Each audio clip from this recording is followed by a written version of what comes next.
sakoti jisikao Doki ya doko Koyado Situ birbir sakoti jisikao Dalila dangalasne Borum barru baranu base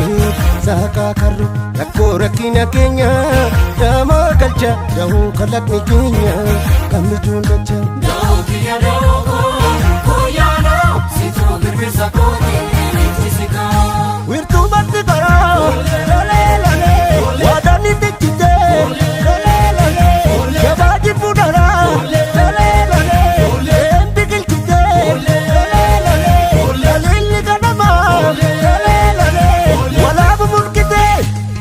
Rabba walo Mandiye sami Gandamu gadab Karike kami Marabba walo Mandiye sami Gandamu gadab Karike kami Jajjabani re Majitil katu Yogada male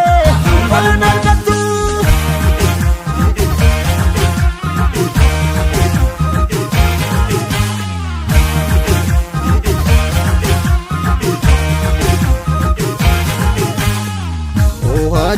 Ya jorro le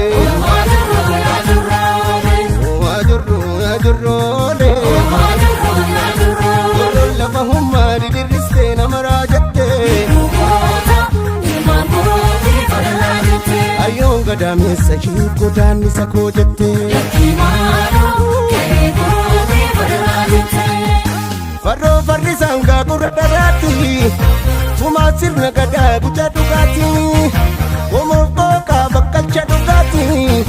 gadane rasira ganati darabti te darapache dugati sagodan si samarache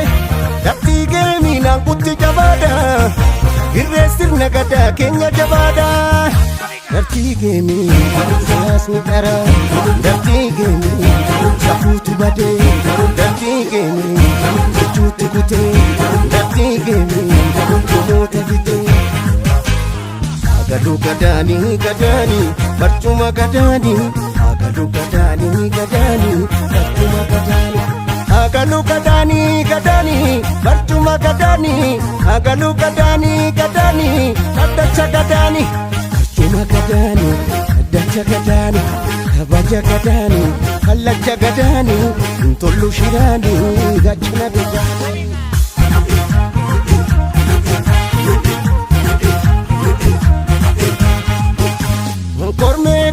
Korme dadatu ya jimtu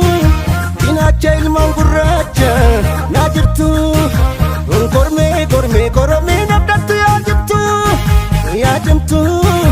Bakacha ilman gurracha na jirtu Fanjira na jiradu Inacha ilman gurracha Si fanjira na jiradu